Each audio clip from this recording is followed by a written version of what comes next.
Selamat datang lagi di Deep Dive kita. Kali ini sumbernya agak unik nih. Kita bakal bahas bab 1 dari buku Informatika kelas 7. Judulnya Berpikir Komputasional, atau kita sebut aja BK ya, biar gampang. Eits, jangan langsung mikir ini buat orang IT aja loh. Anda bakal lihat ini tuh, kerangka pikir yang berguna banget buat mencari masalah apa aja, biar lebih sistematis gitu. Jadi, misi kita kali ini ya itu, ngebongkar 4 fondasi utama BK. Terus lihat gimana sih kita bisa pakai ini di kehidupan sehari-hari. Anggap aja kita lagi intip cara mikirnya ilmuwan komputer gitu, pas lagi ada masalah. Oke? Siap ya? Kita mulai. Siap. 4 fondasi ini, apa tadi? Dekomposisi, pengenalan pola, abstraksi, sama algoritma. Ini tuh satu paket. Jadi mereka kerja bareng buat ngubah masalah yang kelihatannya rumit, jadi sesuatu yang bisa kita kerjain langkah demi langkah. Ini praktis kok, bukan teori doang. Oke. Kita mulai dari yang pertama deh, dekomposisi. Kedengarannya keren ya, tapi intinya sih simple aja. Mecah masalah gede jadi potongan-potongan kecil, biar lebih gampang diurus gitu. Kayak kalau Anda beli furnitur yang perlu dirakit sendiri itu loh, kan instruksinya dibagi per tahap ya. Betul. Atau pas masak resep yang agak ribet deh. Kan nggak mungkin langsung jadi semua. Pasti ada tahapnya. Siapin bahan dulu, potong-potong sayur, masak sausnya, baru digabung. Gitu kan? Iya benar. Tujuannya biar nggak pusing duluan kali ya, ngurangin kompleksitasnya. Nah, tepat. Biar beban mikirnya nggak terlalu berat gitu. Masalah yang tadinya kayaknya, wah gede banget nih, jadi kelihatan lebih, bisa diatasi lah pas udah dipecah-pecah. Tapi ya, dekomposisi aja belum cukup. Setelah dipecah, nah biasanya kita mulai lihat sesuatu yang menarik nih di antara potongan-potongan itu. Ini pasti nyambungnya kayak yang kedua ya, pengenalan pola. Jadi habis dipretelin jadi kecil-kecil, kita mulai deh cari-cari ada kesamaan nggak ya? Ada tren? Iya, persis. Itu contoh paling simpelnya.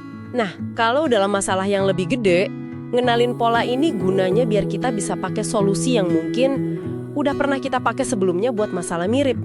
Atau malah, kita bisa bikin solusi yang lebih umum, yang bisa dipakai di banyak tempat, jadi lebih efisien kerjanya. Tapi, ada tapinya nih. Kadang kita suka terlalu cepat nemuin pola, padahal mungkin polanya kebetulan aja, atau malah nggak relevan. Jadi, ya tetap perlu kritis juga pas nyari pola.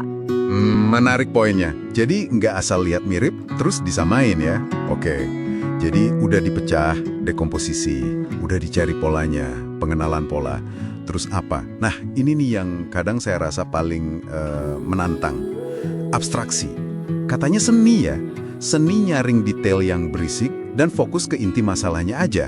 Benar banget. Ini emang bisa agak tricky. Abstraksi itu. Coba bayangin peta deh. Peta itu kan representasi simpel dari dunia nyata yang ruwet banget. Iya kan? Peta itu ngilangin banyak banget detail. Gedung-gedung kecil, pohon, warung pinggir jalan. Itu kan nggak semua digambar. Yang ditampilin cuma info kunci aja. Jalan utama, sungai, batas wilayah. Tergantung tujuan petanya apa. Nah, abstraksi itu kayak gitu. Oh, jadi kita milih ya informasi mana yang penting buat masalah ini, terus yang lain ya udah cuekin dulu aja. Gitu. Bukan cuma nyederhanain asal-asalan. Kayak pas kita jelasin ide ke orang lain deh. Pasti kita milih kata-kata, milih contoh yang pas kan. Nggak mungkin kita jelasin semua detail teknisnya dari A sampai Z, bisa pusing dianya. Itu udah abstraksi. Oke. Mulai kebayang. Dan ini penting, abstraksi yang bagus itu krusial. Kalau salah abstraksi, misalnya kita buang detail yang ternyata penting, wah bisa salah arah nanti solusinya. Nah, ini nyambung ke pilar terakhir nih. Setelah kita ngerti intinya apa berkat abstraksi, terus gimana kita nyusun langkah-langkah buat nyelesainnya? Disinilah peran algoritma. Algoritma, wah ini istilah yang sering banget kedengeran ya. Jadi ini tuh intinya kayak resep gitu ya, atau instruksi. Serangkaian langkah yang harus jelas, urut, logis buat nyelesain masalahnya. Kayak tadi contoh bikin teh. 1. Rebus air. 2. Masukin teh ke cangkir. 3. Tuang air panasnya.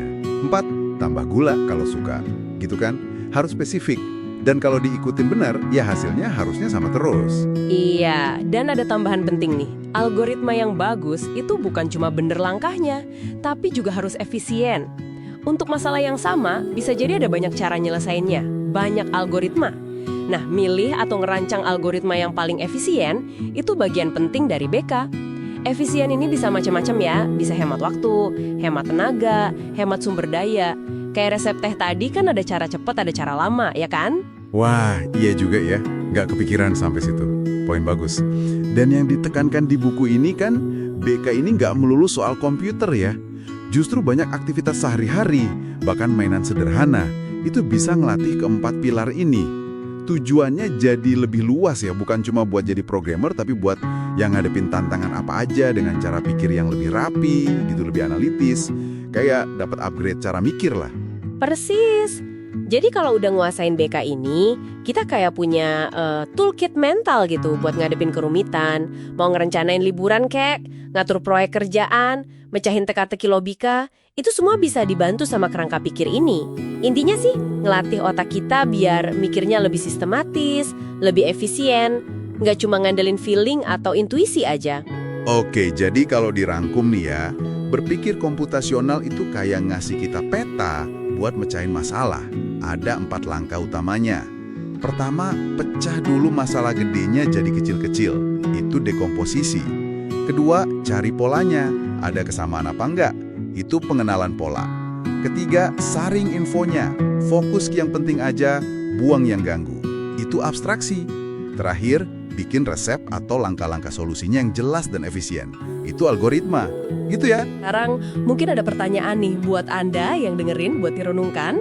Setelah kita ngerti 4 pilar ini, dekomposisi, pola, abstraksi, algoritma, coba deh pikirin satu tantangan atau masalah yang lagi Anda hadapi sekarang. Gak harus soal kerjaan atau teknologi ya, bisa apa aja, masalah personal juga boleh. Nah, pertanyaannya, gimana caranya Anda bisa secara sadar nih make keempat langkah BK ini buat ngelihat masalah itu dari sudut pandang beda. Mungkin langkah mana dulu yang paling pas buat dicoba? Dekomposisi dulu kah? Atau mungkin Anda udah langsung lihat polanya? Coba direnungkan ya.